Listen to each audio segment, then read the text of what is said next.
Introduction.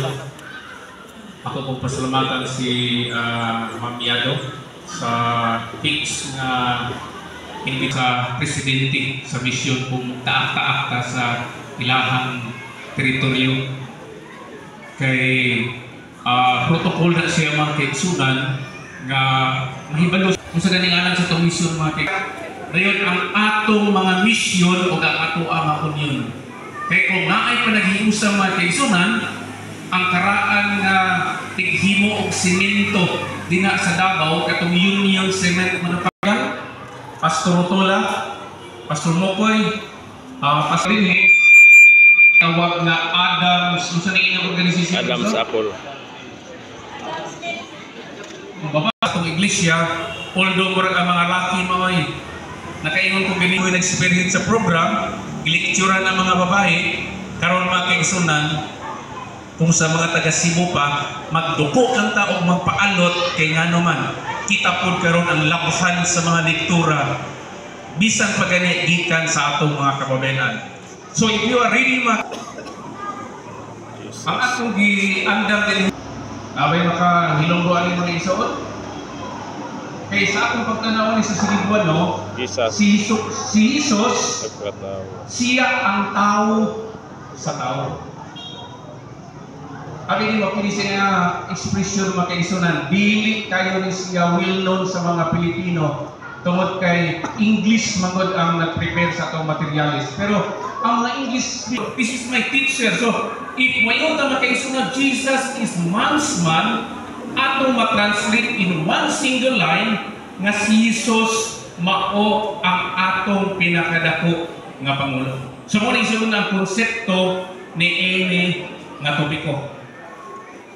Salamat ko kayo nga nakananhin ko. Abi ninyo mga kaigsunan, Union Conference. Sa diha nga gitunga, ang iyang short na isaw ng pagkasulti, gitawag siya o SEPUN o 31,000 plus. Amen. Amin iso, di ba? Ang mga lalaki na may ni amin. Ang mga babae, huwag pa rin mo makaapin. Women's ministry, huwag pa rin ta makaapin. Naka-appeal ito mga kaigsunan, pero walang siguro is only 68,000.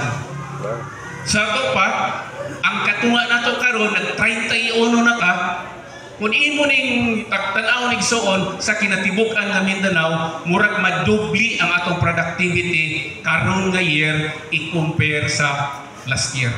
So mauna ang panalangin mga kaigsunan sa diha na atong gibahin ang atong union sa Mindanao. Bahala gamay na nga amin kung tinto lang alang ini nga bunta. Hebreohanon kapitulo 12 versikulo 2 nagaingon kani nga magatuko kang Hesus nga mao ang mag-uugmad o maghihingpit sa atong pagtulipay nga ibutang sa iyang atubangan mianto sa cross sa walay pagsapayan sa pagkamakauulaw ni ini o karon nagalingkod siya diha sa trono sa Dios. Worship service.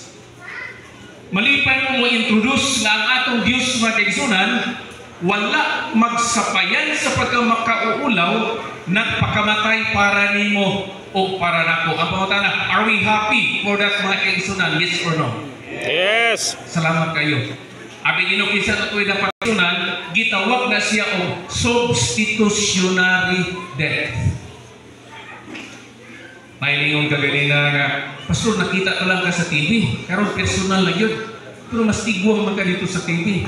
Akong tubago ng mga kaigsunan, ang kamera mo itigwang, ang inyong mata mo itinaw.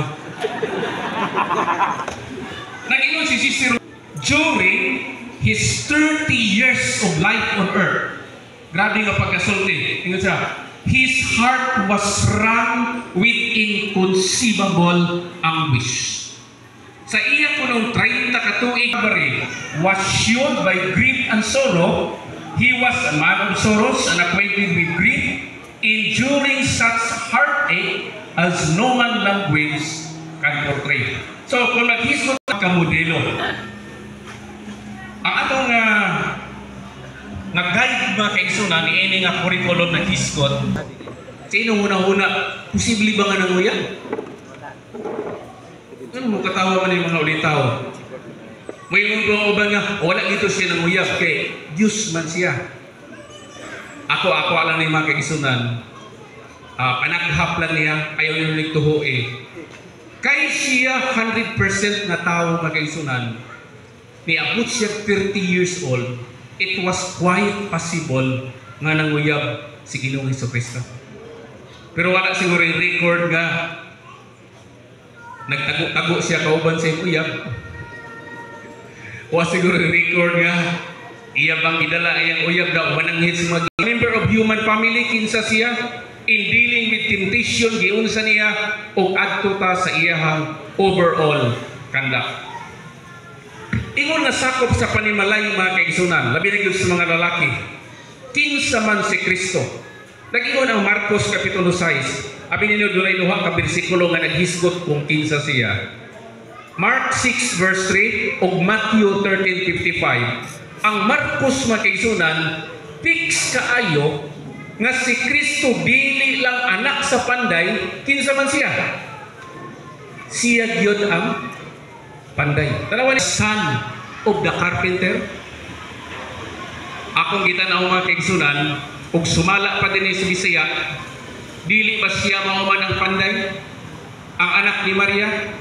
Og nag-ingon igsoon ang Grigo nga pinulungan, na i-mention na igsoon nga Grigo, Tikton, nag-ingon dito nga si Kristo usa ka manual laborer. Ganina giisgotan ni Pastor Otola ang the value of work, no? Abi nino kini mga lalaki manggod. Kung mawala gani ang bugas sa panimalay, ang first yun nga ma-blame mga kaigsunan, kinsa man. Kumbaga ninyo, kung wala mo kayo balo, yun na po naambot. Ha? Panalitan na wala ang bugas sa kapanimalay, o walay makaon ang sa kapanimalay, kinsa dayon ang una na dapat i-blame? Mana. Kusga ninyo, bisag mga babae, please answer me. Kinsa man yun? Mana. Ang atong presider rin siya, ang asawa daw. Murag ang ma-blame yun mga kaigsunan ang dapat nga mo trabaho.